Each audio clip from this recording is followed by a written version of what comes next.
right, good evening, everyone. My name is E.R. Anderson. I'm the executive director of Charis Circle.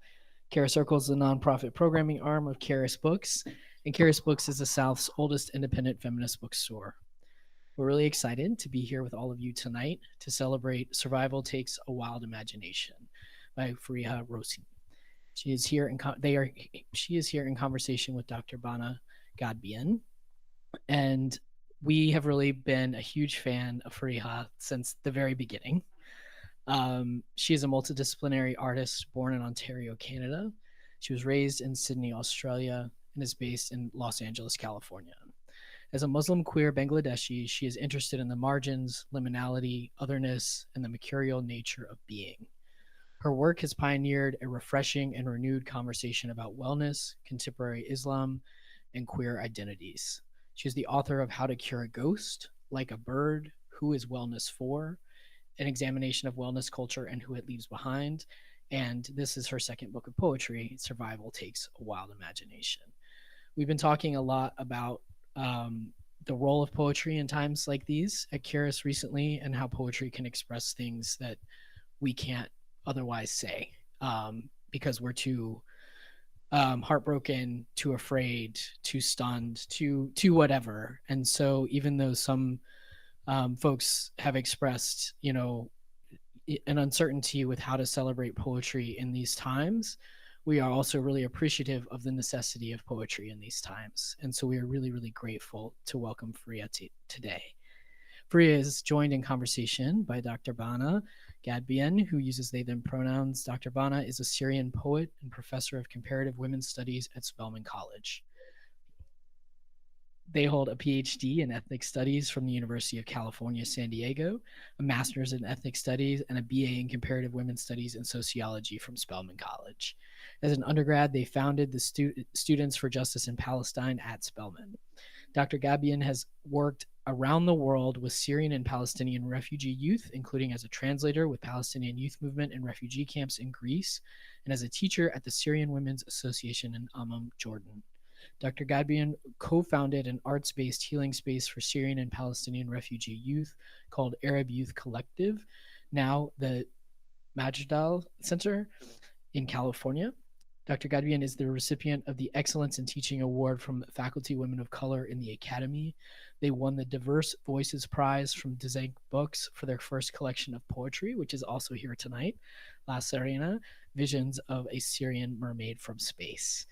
Dr. Ghadbian is a member of the Palestinian Feminist Collective and Demilitarize Atlanta to Palestine. You can read their work in Mizda, Poetry Northwest, Bar Mag, the Journal of Middle Eastern Women's Studies, the Women's Review of Books, and more.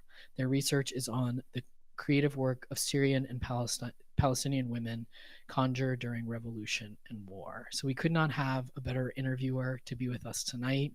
Thank you for all of your work holding down students here in Atlanta in times of deep struggle. So we're very, very proud to have this conversation with both of you. So we want to encourage folks, if you're watching from home, you can ask questions at any time. Just drop them in the chat. And for y'all who are physically here with us tonight, I'll bring a mic around so that we can get your voices into the room when the time comes. But without further ado, please put your hands together for Survival Takes a Wild Imagination. Hello. I am so happy to be here with you.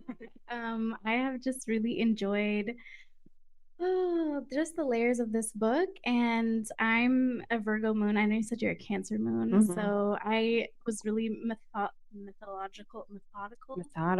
You were. I can see it. I want every single question. So today I'm just gonna go through like each section because Okay. I love the story that it tells. So the beginning is called The Beginning, the Body, the Wound, and I love that it starts from the body. But you also call in some ancestors. You dedicate the book to Mahasveta Devi, and I was like really inspired. Just you mentioned her twice in the book, and I was like, why have I never read her work? But she has this like vision that she wrote about, that she said, I wish for women to step in the light. I wish for more and more books to be written, to be published. Let the words pour out, let the stories be told, let the people read, let them learn to read. And then you call in Arundhati Roy. That, by the way, quote has been my email signature since I was like 17. I was like, I love this. Yeah. And you call in June Jordan. You call in Etel Adnan, who's my big, just, I was like, okay, so you're talking to our poetry ancestors, spirit guides, and I can see where you enter. So I almost saw it as like before even we talk about the body, you have this altar. So I was wondering, what role do your poetry ancestors play in the work? Because I can hear them speak. I can hear June, I can hear Etel, and it's so beautiful. That's extraordinary that you can hear them. I usually start with reading. Should I read? You should read. I should read, and then we can get into the conversation, because I want all of you to hear some of the poems, and then we can talk about them. I love that. Does that sound okay? Let's do it. I feel I'm very honored to talk to you, and all the work that you're doing is very significant, and I just want to say thank you. I'm reading from Banah's book, and I don't know why, but my copy of Survival Takes a Wild Imagination is not in my bag. So I found one. Thank you. Very graciously, I was offered it. So I'm gonna read. Oh, it's here. The heck is that one? That one seems even more. This one is mine. Yeah, this one's definitely loved in. This is gonna be easier. So, hello everyone. Thank you for being here. Small but sweet, intimate crowd in Atlanta. I was saying earlier that I have not really advertised my book tour because of Palestine. I haven't really felt as if I want to talk about my work. Everything feels like misdirected. And I want to put as much focus on what is happening. Yesterday, Israel invaded Rafah. So it's felt very pertinent for me to use as much energy as I can to sort of refocus everyone on what's happening, because I've been really involved in the student protests, just like you, in a different way though. And I live in Los Angeles, and I've been really involved in UCLA and the USC encampments, and it's been really depressing. It's been a really depressing week. I heard and saw the footage that's coming out of Emory, and even just today, I was like, oh my God, I'm in Atlanta, so like Cop City is nearby, and it just like hit me, like I didn't actually geographically remember where I was. So there's just a lot about this land that's really interesting. It's hard not to be cognizant of like the past, the history of this land. It feels very palpable. Whenever I'm in the South, it feels very palpable. American history feels very palpable. So I just want to very much recognize all of the characteristics of this time and what we're existing in and surviving. This poem is my favorite poem to start my reading with. It's called An Ode to Baby Fa, and it's after Lucille Clifton. And yeah, it's dedicated to the younger version of me.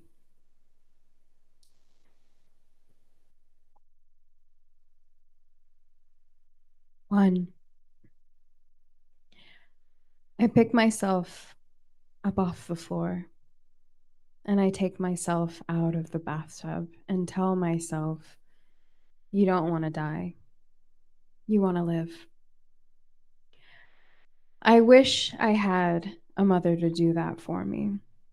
I wish I had a somebody who could let me rest my head on their lap and say, shh, honey, you've worked too hard. It's okay. Rest here. I love you, honey. My default is to worry about whether or not I'm easy to love. Too many people have told me otherwise, but I know I am. I know I am, so I get up. I get up and I just get the fucking fuck up and I find some peace. I ask myself, Fa, what do you want? And baby Fa says what she wants, and then I look at her and say, fuck, I love you so much. How did you survive? And in that moment, I can either break down on my knees and cry for the life I've had, or I can say, baby Fa, you are a goddamn miracle. I see you. I see you, and I love you so much. Thank you for surviving, baby Fa. You've done such a great job. I wouldn't change anything in the world. You're perfect. I'm so lucky I get to be you. 2. So it begins. The air is slight and powerful. The wind hits the tranquil place within me. It's strong, and I'm no longer absent. Now I'm present with myself. It's holy and mysterious, and I know that I'm alive and I'm patient. I know, like the sun, like rain, it spools and I'm pulsing. It's the leaves like the rain of pistachio, green like basil. The earth is green, and so are the trees. And in that aliveness of it all, rapturous, rapturous, I am still on this earth. I am still. 3. Who sees you when you come into yourself? When you stretch and make space for all the longing, for all the ugly? Who protects you then? 4. The hurricane speaks. The lark strings through the sprouting trees, and I'm abandoned. But the earth is here, and I am still, still like the quiet spurring of a cicada. They reach their tenuous sounds while never moving, and yet, resounding. 5. Today is a rainy day. It's a day that has character, a sort of ruinous character, moving I anger and silence alone through devastation while seeking love like a beggar. I am hungry for it, Mother. I am hungry for a love that will feed the void you left inside of me, the void ever present, a pulse running through me. There is a tempest within me, a longing, an ache, a hunger unpronounced. 6. I've been waiting, hiding in the motions, pruning in the gardens of hope, edging closer to an understanding of self. There are so many things that make a self, so many considerations and configurations of being, but I've been trapped in darkness for so long. Its memory is ever present, ever possible. Trauma is always on the horizon. It takes rewiring to believe in more. It takes courage to hope. 7. Tragedy needs examination. No one can ever save you from the turmoil of grief. You have to choose wisely and whom to trust when you're on the floor squirming at injustice. But pain also has its resolution. This, too, shall pass. 8. So I celebrate the small, grand act of making something big out of a life that could have turned tragedy. No one's sympathy will ever be a salve for the permanent feeling of loss. Whose words will help overcome generations of trauma? You can do it, Fa. You can remember it yourself. 9. This life will pass you by in a blip. No cause or concern. Then you're gone. Pain can be hypnotic. Find joy in the dance. Choose yourself, especially when no one else will. Find magnificence in solitude. Find God again and again. 10. But mostly find celebration for every day that has tried to kill you and failed. Thank you.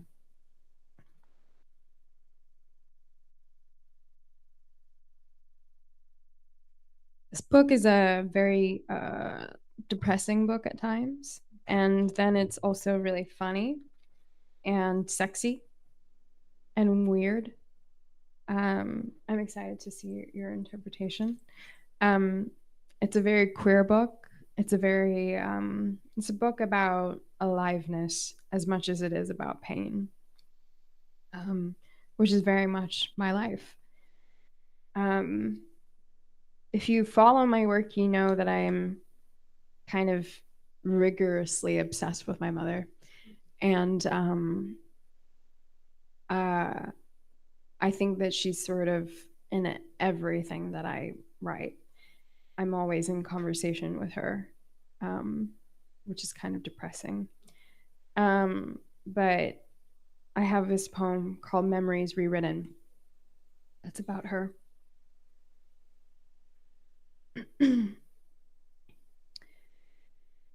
I used to think I'd come home from school, and instead of banging pots and pans, I'd find your tenderness. Is it so wrong that I just wanted a sweet word from you? You've never asked me how I am.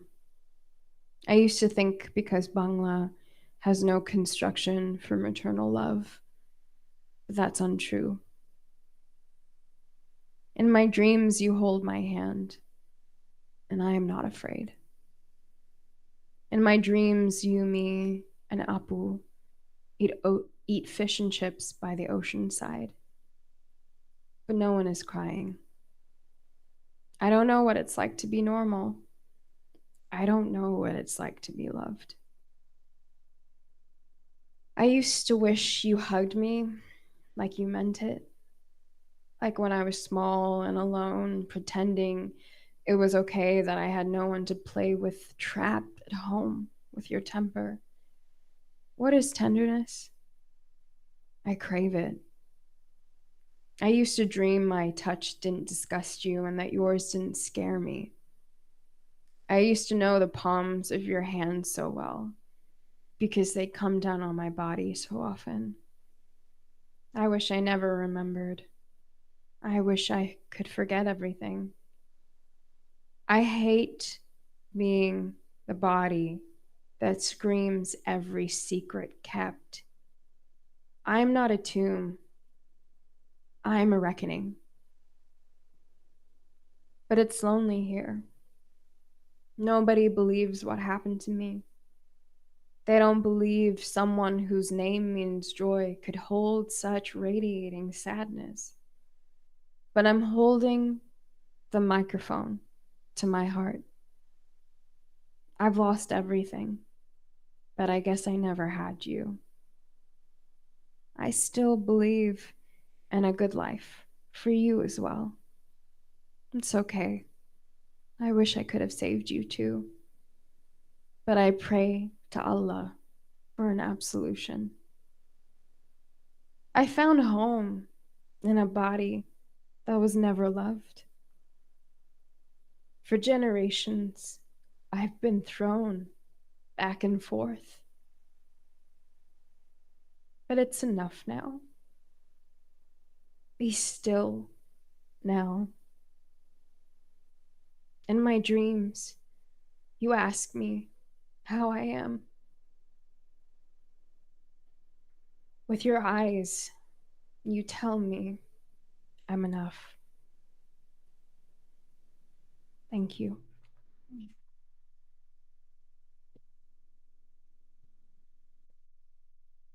This one's also for my mom. It's called Manush Ki Bolbe. In Bangla, it means, what will people say? The favorite South Asian abusive, what will people say? I don't fucking care, Mom. A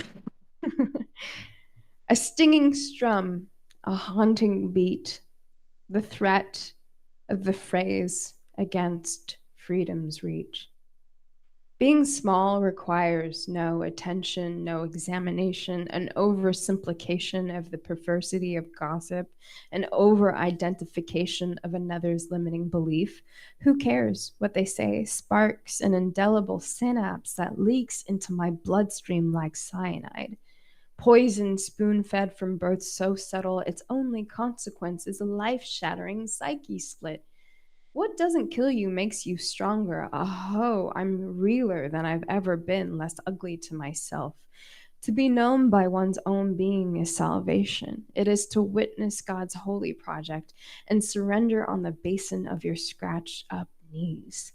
The mud cherishes your resilience. It asks you to pray, to awaken like clay. To be Muslim means to sublimate rage into the divine temple. The spiral of the dervish, the cry of a qawwali, decolonize jihad, be mighty.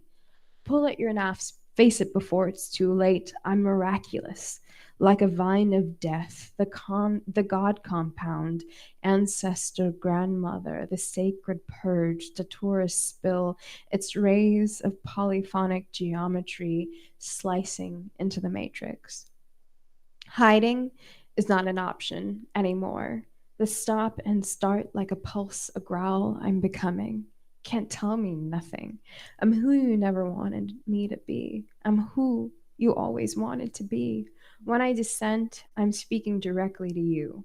White teeth bare, calcified into dust, not enough time to be alive, too young to die. I'm taking back my life, honeymoon's leap. I'm doing it for you. I'm doing it for me. Thank you.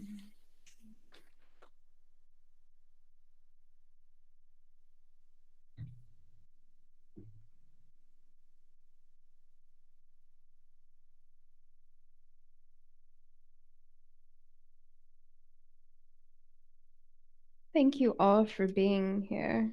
It means a lot to me. So ironically, this book of poems is like part about my mom and like part about my ex-girlfriend, which is funny because the trauma is the same. So that's real. But it's very like devoted love. And it's kind of fun to read now many years later. So I'm only going to read a few more poems because I really want to be in conversation with all of the questions you have. So this one's called How to Hone Your Intuition. The globe lamp orbits like an alien light beam. Blood smells like blood on this day of revolution. Solstice brings no resolution, only might to bring the empire down. Howling under American drones, I pluck my finger up like a joystick. The state knows nothing of why or how the tower falls. The tarot tells us to nurse our wounds, lick the cuts that capitalism has borne here. Burn it down at freedom's gate. Not a day goes by that I don't see you through the dulcet smoke. You're screaming for salvation. Through your muzzled mouth, I can hear you. Burn it all down and start again, you say, with something better. Believe in better, you tell me. Thank you.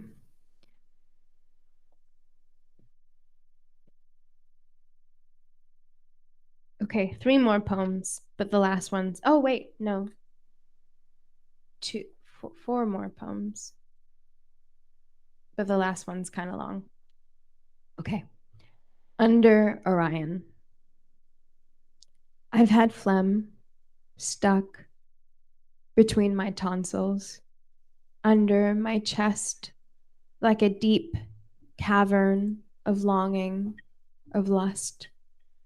This breath of mine was taken by the last cry of my grandmother, who was said to occupy, linger alongside me until a healer turned her toward the light and said, "Go." The phlegm lodged inside me, that sap like sickness, as present as a prayer, painful, ugly, a harrowing ordeal, my body stranded between self-actualization and norms. How do you tell a body to trust itself? There's nothing morose here but death. The macabre slicks out like a phantom's reach, and I can't help but look at what is dark and say, "Uh-huh, I see you now." My body is just a body, lingering between worlds and monsters. For the first time, the phlegm has dissipated, no longer a runny-nosed remnant of how my physical self fails me. I fail no one anymore. I am bright, tall, like a mountain I've learned to climb.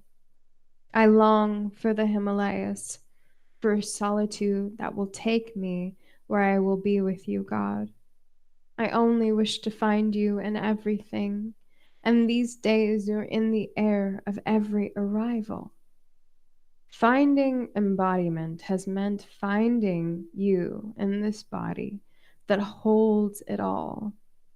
Miraculous how chronic pain is both the wound and the opening. Speaking out and for us, never against, only toward. As I write this, I want to cry because nothing feels truer than finding peace in myself as I am, as I am. How the creek gestures water down the passages of cement that dry the land, molding the path ahead, holding it for all of us. I am the earth, the fire, and the wet mud. I am Diana. I am the sword. A wolf has been emerging in my dreams. She is me, gray-haired and blue. I look like my mother. There's still grief in that. Grief because when I sigh, I exhale her. Blood of my blood, made in her image, the mother that births, then denies, then discards, Medusa, a plight. I don't cry with others anymore. Now I counsel myself. But the wolf hears me, and she lets me sing. Thank you.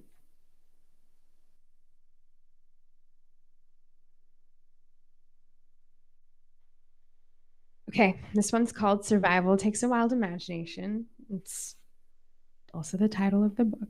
Please buy the book. There's this amazing quote that I read from Tongo Eisenmartin, which is, "Don't put your shoe on my shoulder and call it a hand," which is perfect. Don't put your shoe on my shoulder and call it a hand. Yes, I'm changing. Yes, I've changed. Nothing rings truer than blazing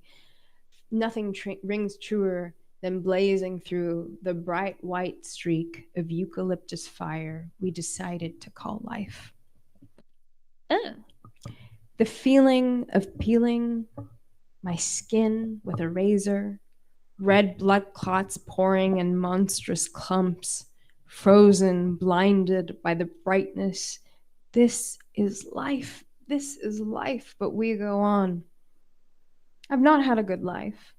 I hoped that would give me some sweet sympathy from my peers and loved ones, or at the very least some adulthood ease, but God tests those he loves the most, they say.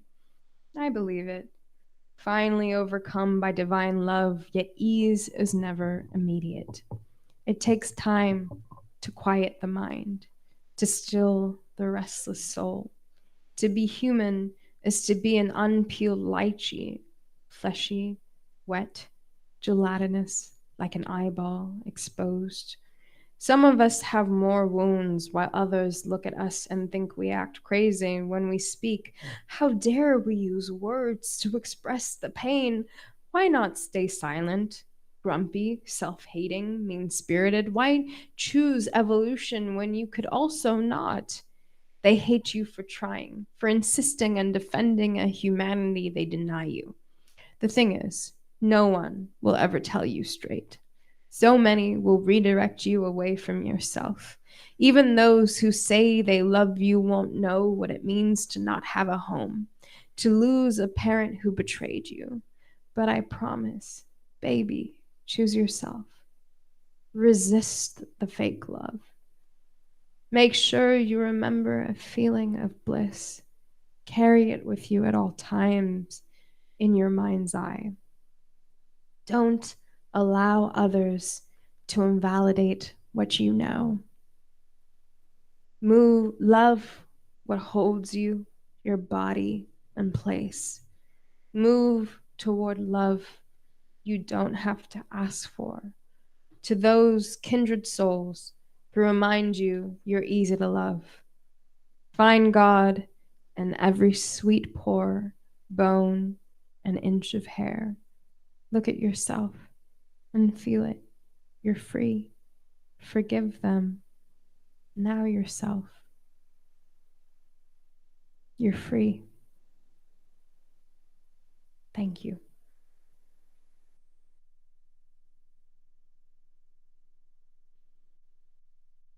Two more poems.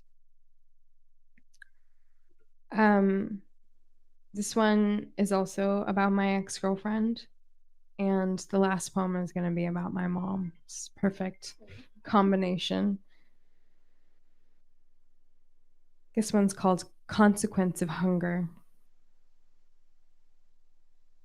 When I think about you, my body becomes a violin string, struck, vibrating like a shattering plate, ringing like a whistle. To be in a state of hunger is to feel helpless. God Almighty brought the cool limeade to my lips, the steely glass reverberating on my tongue, but then told me to wait. My name means joy, but when have I felt it? I've spent my whole life in the waiting room, a cluster of ants spiraling across my legs. I was recently told I was like honey, smooth, tasty, but sticky, hard to remove, like hunger, impertinent, unruly. We shut us down with interrogating insults. The amount of shots fired, I've lost count. But I'm no longer small for anyone, no longer trapped like a dead balloon. I resurrect myself, Joan of Arc, from those who care to listen when you speak about pain, not glory. So many people have failed me, but look, I'm still here, body to moon, earth to esophagus. No matter how hard I tried to shave myself to a tiny, dismissive speck of dust, erasing my hips to my ass, carving myself like clay, I'm still here, looking at you. Thank you.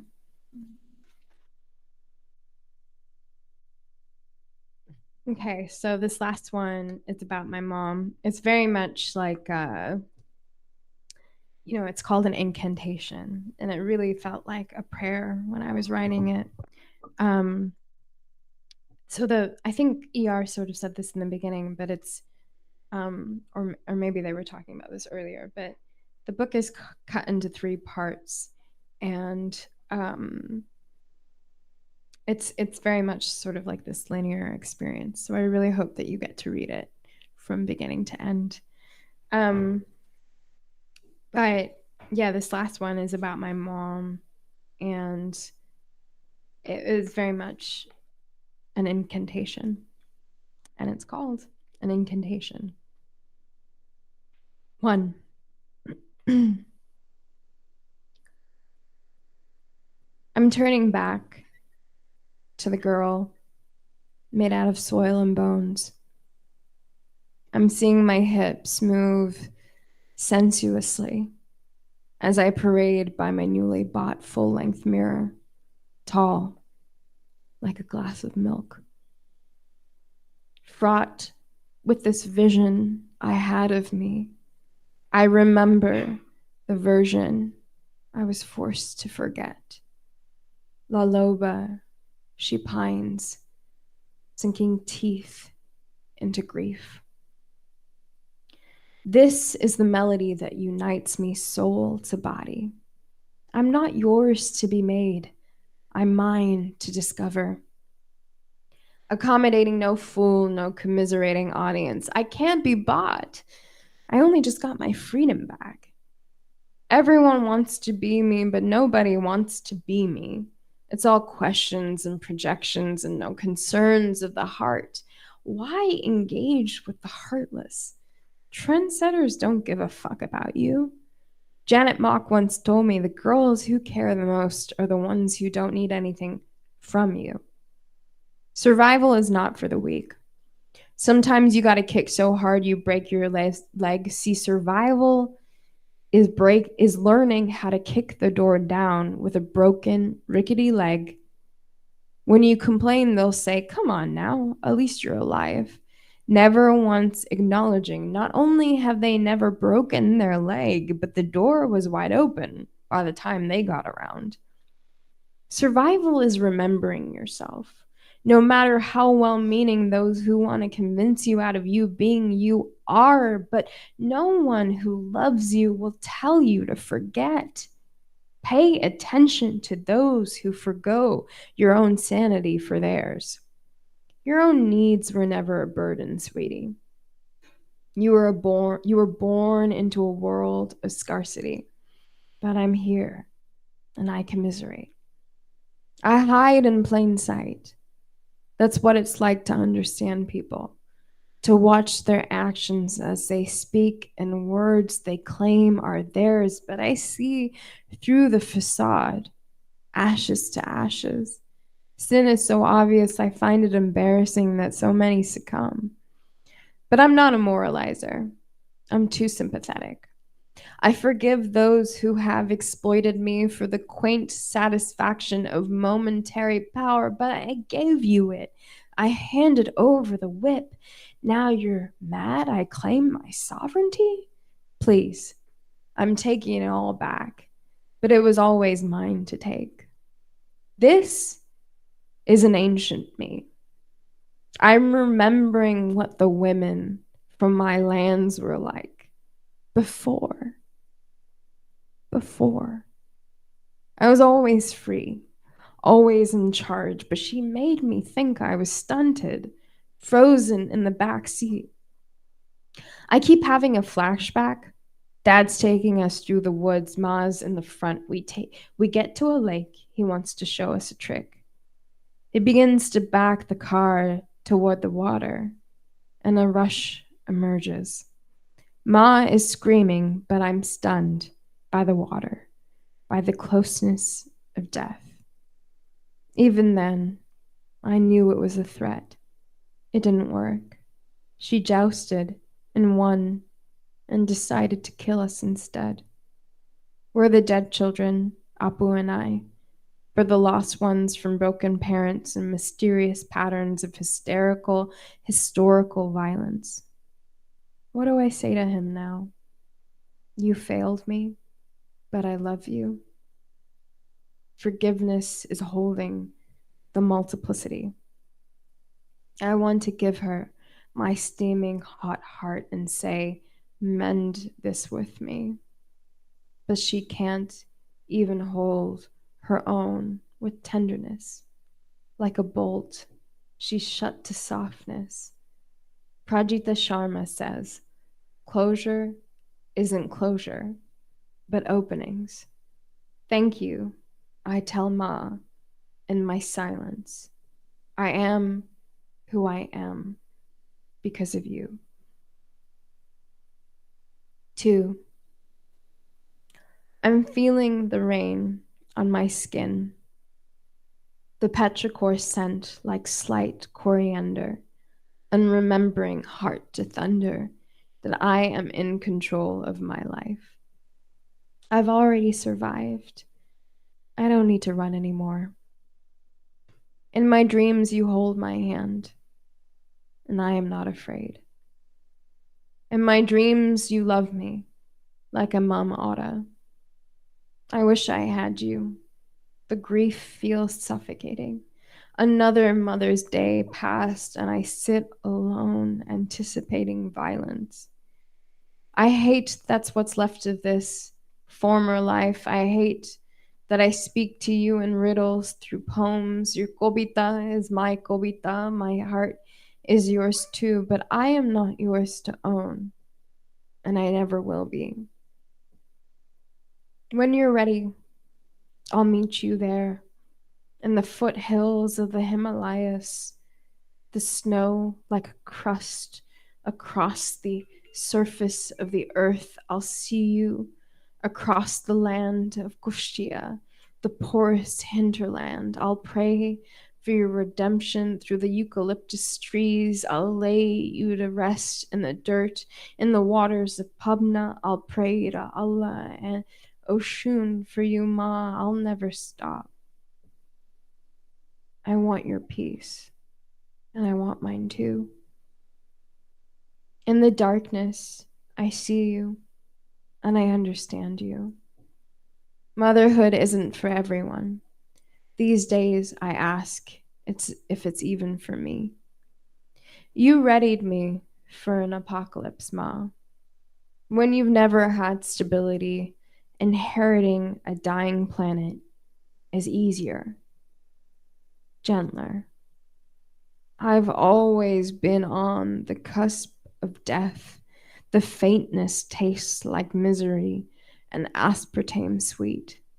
When you've never had much to lose, the betrayal is less pungent. You instilled a survivor, Ma. You made me brave. I can't remember what you look like anymore. The memory of your face is too painful, but each day has its own consolation. Is it weird that time after time I choose this life again? This majestic clarity that heartbreak brings. I love myself for committing to this healing, for embracing it, for allowing it to cleanse me, for not resisting anymore. I'm here, both eyes open wide. Seeing truth is naming it as well. I'm doing it for the both of us. 2 peas in a pod. My karma is tied to yours, Ma. 2 sides of the same coin. Lightness meets darkness, innocent by design. I'll love you forever, my first unattainable love. I'll see you on the horizon of the new dawn. I'm praying to meet you there when the sun falls sharp on the axis of our hearts, aligning with the moon, with the fire vested in me. I'm arriving. Thank you.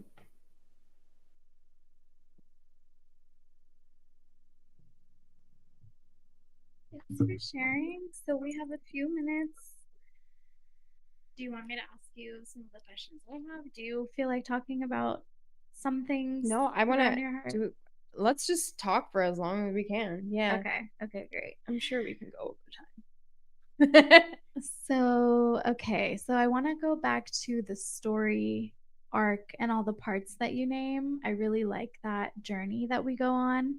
So you have the beginning, the body, the wound, then we go into liberation, pleasure, joy, and then finding earth and God. And so I started off by asking you about all these people you make reference to, like Musab Abu Taha, June Jordan, Mahasveta Devi. And so I wanted to know from the beginning. At first, I was like, okay, let me go to one. But then I was like, actually, there's zero first. Before the beginning, there's the beginning before life, you know? And that's like all the voices that allow us to be here. So I'm curious about how you weave those voices together. Mosab is a very interesting. So my book came out on October 17th, 10 days after. What do I even call it? The border was liberated, then everything went to shit. Yeah, that's a great way to say it. You know, an apartheid was the attempt to end an apartheid began, and but it's a really weird time to release a book about survival. I have been working like you in Palestinian liberation for 20 years. I have a Marxist father that politicized me really young. So I've been working for the liberation of Palestine, specifically for a really long time. Mossab became a friend because I started reading his book when I came out. And Mossab Abu Toha, who's become a very important voice in the liberation of Palestine, but also sort of just as a voice on the ground. You know, he had to leave Gaza, went to Egypt, and we become friends now, which is really extraordinary. But I wrote the book and like had it already before October 7th. So it was a very strange experience and I referenced Palestine a couple of times in the book as well. And liberation, and especially I think living in America, like indigenous liberation and Black liberation are so intermesh with how I think about liberation and sort of global liberation. And so it was really just like pertinent.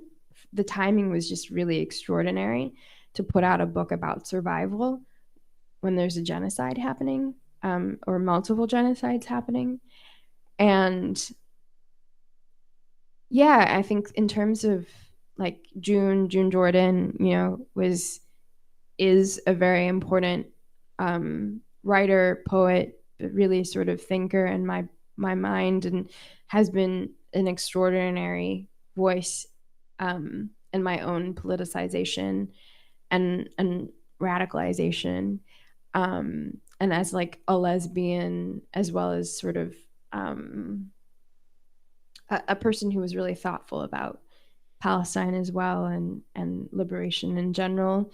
People like June are really important to me. Arundhati Roy, you know, I read God of Small Things when I was 13, I think. And, you know, that book changed my life because so Survival Takes a Wild Imagination is about me primarily, and it's about being a child sexual abuse survivor, but really being an incest survivor, surviving that as a child, and then trying to negotiate my entire life with this history. And so it's really like survival under the kind of most brutal experiences. And then I think that's why my work is so much about liberation. I'm actually trying to liberate myself. And that's why I'm interested in liberatory politic, because it's the politic that appeals to me the most as a person. But Mahaswati Devi, to go back to that original question, Mahaswati Devi was a Bengali writer who died a couple of years ago. And when I found her work, it was one of the most extraordinary circumstances, because I realized that she's a Bengali woman. Sorry, I'm going to get emotional. And I realized how much colonization had, like, dismissed my own culture's radical tradition, like how much information that I don't know about Bangladesh or Bengali culture or even Indian radical liberatory movements, because it's very particularly been squashed, or it's not talked about in the West. And so you have to do so much work to find these lineages, but they all exist. They're all there. They exist alongside the US and liberation movements here, but they weren't as acknowledged, or they weren't as talked about. And Maheswati Devi is this like incredible figure in the Bengali liberation movement, because she was an intellectual talking about rape and talking about women's bodies at times where it was just not even acknowledged or identified and thought of as something that we have to think about, and that women are not supposed to be subjugated. That's not their role in history or society, that there's more to a femme body than their subjugation. And I really am moved by people that write about that.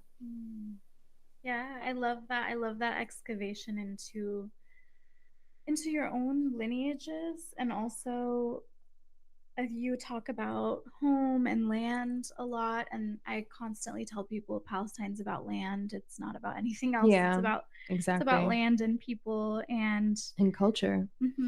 I really like the poem "All Brown Men Could Be My Father" because I related. I was gonna read that. Yeah, you're like, the land that I'm from is no longer mine. This is for the Bangladesh you fought for but could never return to. Who sings lamentations for our bones? Who remembers our genocide? And I really, really resonated for that, with that, and especially, in our lands in Bled Shem or the Levant, like these very recent borders have kind of destroyed our access to our land, and then we fought so many internal occupations and external occupations. And my family has more than 300 people that we know that were killed in Gaza alone. And I just don't think people understand sometimes like the layers of loss when you can't even access the land that you're mourning. So I had this question, just, where is home for you when you've been displaced or dispossessed from your home? How do you find that home personally, and then like in any other way, like politically?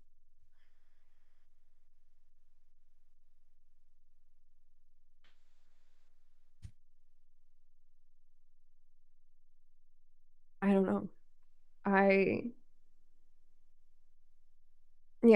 think that we're in this really weird time where we're pretending as if whiteness or white supremacy hasn't completely controlled the way that we see land and the way that we see extraction and the way that we see imperialism.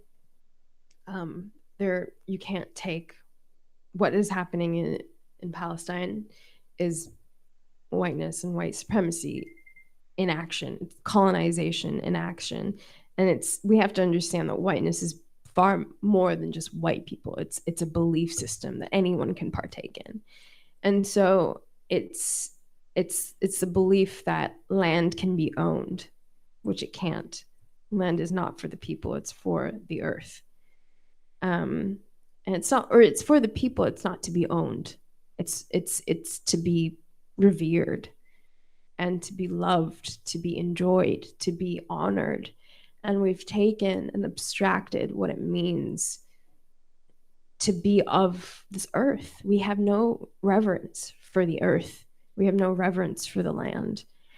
And I mean, I don't come from the US, I come from Australia, where there's a very different relationship to the land. The indigenous identity is a lot more complex and very different to what it is here.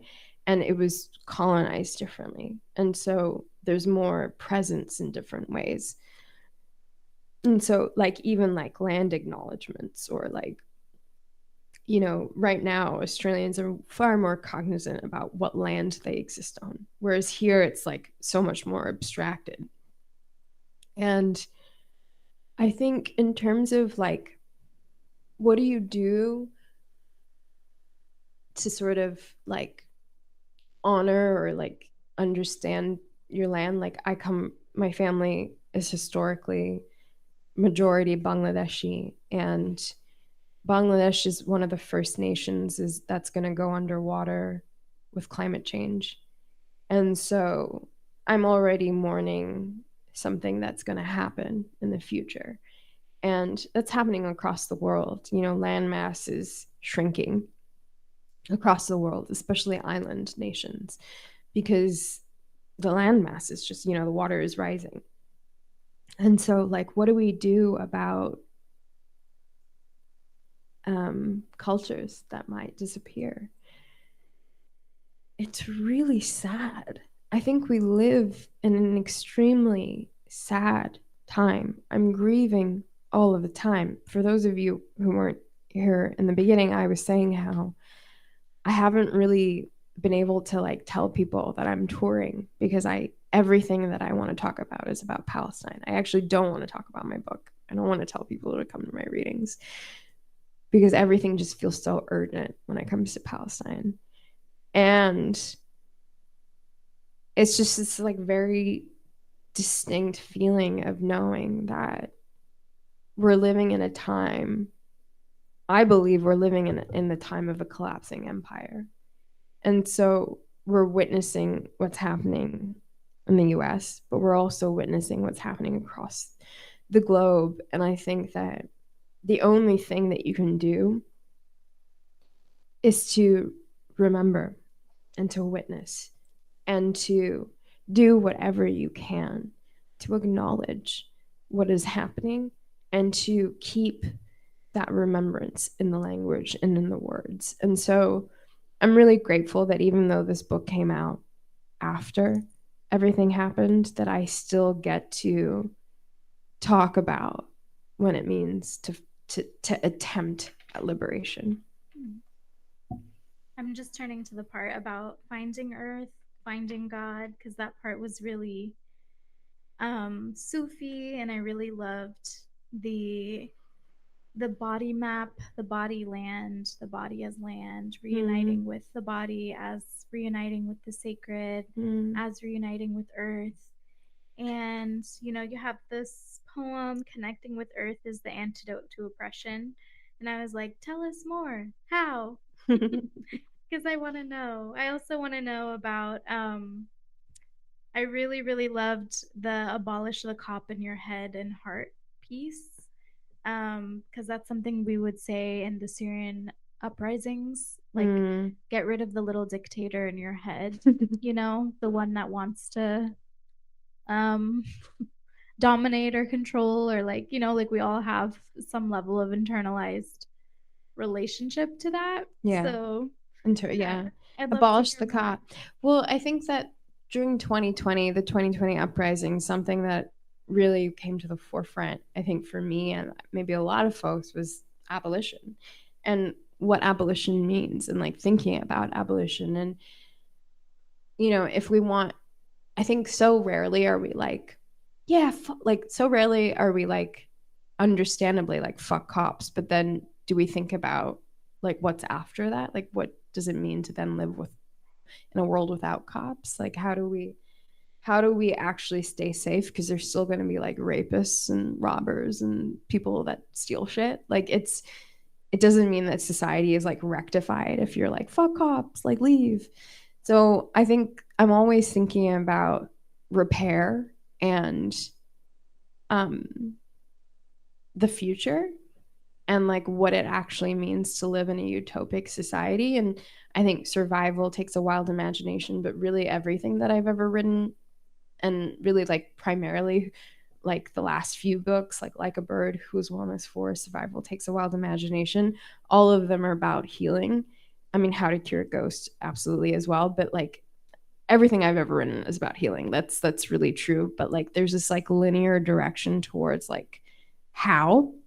And I, really thought about, if you haven't read Who Is Wellness For, you should, because it's in direct conversation to Survival Takes a Wild Imagination. I wrote them at the same time. And, while I was writing Who Is Wellness For, it's a very journalistic, heavy research piece. And it's about the wellness industrial complex. And I'm thinking so much about utopia and what does it mean to heal. And to me, the only answer is to go back to the earth. The only answer is to allow Indigenous people to show us the way forward, because they have true relationship to the earth. And that's why movements like Land Back to me are so vital and so important to the future of this planet, not just the future of this continent, because Land Back is the only way if we want to rectify what has happened through colonization. And there's a direct link from colonization to the Anthropocene, which is the geological age that we live in, which is the beginning of collapse. It's the beginning of the collapse of the world. We are very much in climate collapse. That all started from European colonization.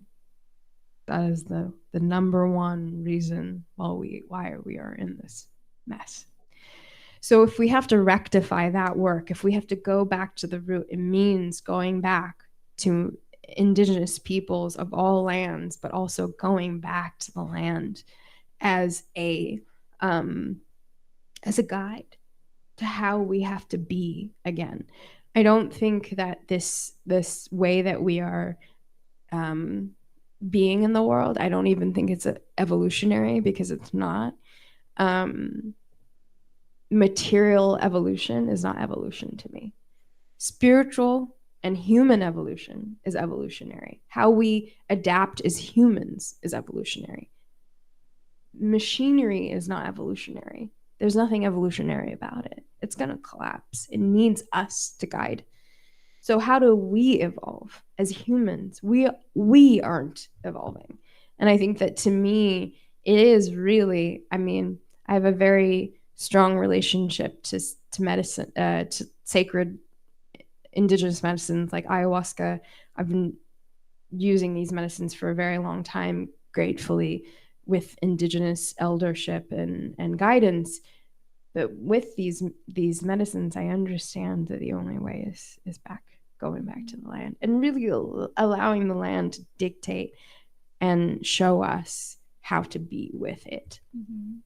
Yeah, and I think we started, and we can kind of end with Palestine, but also I do want to address all the fun stuff in this, the liberation, pleasure, joy. And like one thing that I have written about is like, we talk about refugeehood, and there's this concept that you have to go save refugees or do something for refugees. And most of the time, when you actually are of or from or in community with folks, you'll see that they've actually created a roadmap for what happens when our apocalypse is going to happen. So, like in Syria, for example, the regime bombed all of the schools in the Idlib region. So people started having schools under olive trees and in caves. And that was returning to the earth, because the institutions were literally bombed and destroyed. And you see that in Palestine. You see, like, actually, when capitalism collapses, there are already people showing us what to do and where to go. Exactly. So my last question for you is, what is the role of the creative and the erotic? I love some of these lines, like, the seduction of impulse has launched me into a wild, untamable dance. You make my dreams quiver. I suck you like a mango. Like, I feel like this is like a full circle moment. We've talked about a lot of grief in Lisboa. You're right. I dreamed being in Palestine, being free. I'm walking towards you. So how do you reclaim the the creative and the erotic in this context that we're in, when it's been stolen and exploited and bastardized and taken. You know,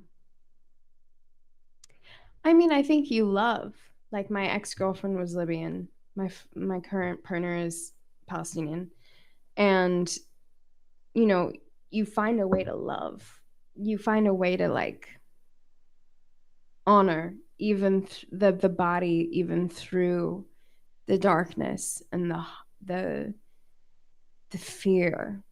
You think about the hunger and the touch and the feeling. And to me, like, honestly, like, being a survivor of pretty horrible abuse, I have shut down in so many times in my life. And my erotic revolution started when I understood that sex didn't just have to be about, like, just like the obvious sexual pleasure, that it could be about poetry, that it could be about language, that there was more sensual things outside of just, like, sex, like the act of sex. And I think poetry is a place where I get to experience that ecstasy, where I get to understand different forms of eroticism, where I get to play with different forms of eroticism, of touch, of understanding land. I think being with land is very erotic.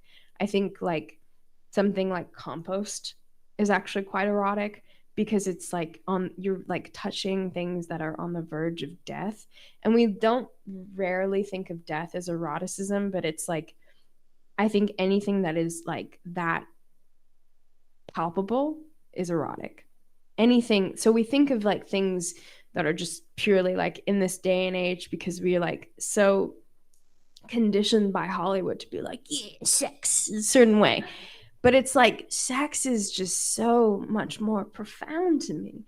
I don't think it's just because I'm a queer person. I think it's also being an abused person, which I've had to rewrite and reconsider what it means to feel safe, what it means to feel good, what it means to feel desired, what it feels to feel desire. You know, those things are so much more complex than just a dick and a vagina.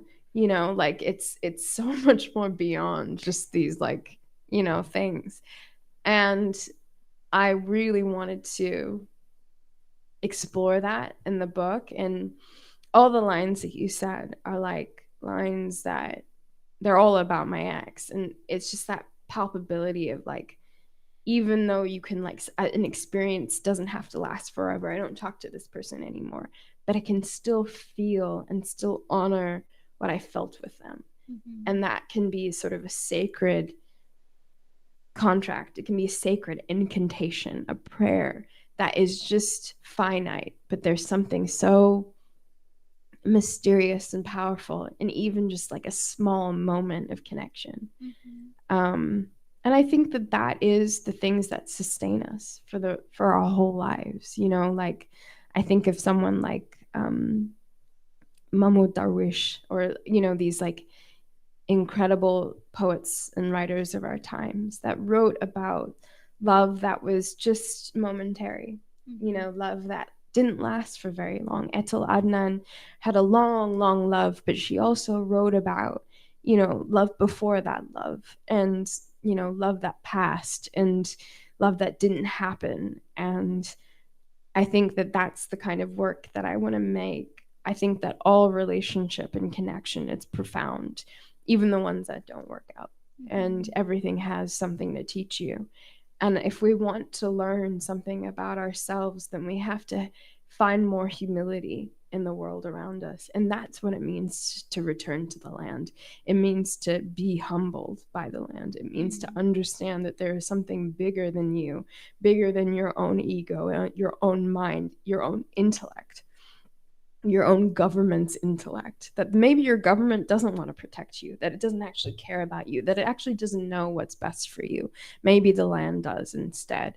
To me, that's far more interesting and compelling, because this world is not working for me. And I don't think it's working for a lot of people. And I'm far more interested in creating a new world, which goes back to the Arundhati Roy quote. She's here. She's brimming. She's out there. She's waiting.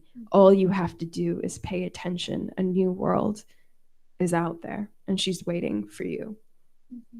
That's a beautiful place to end. Maybe we can open it to the audience questions. Thank you so much. Thank you so much.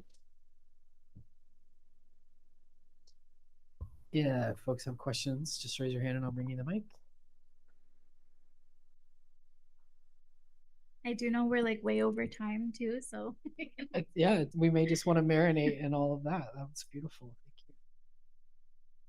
All right, yeah. So we'll give folks time to like have one-on-one time with you. So both of your books are here for sale at the table right up front. So we would love for you to get a chance to buy them if you're able and get them signed.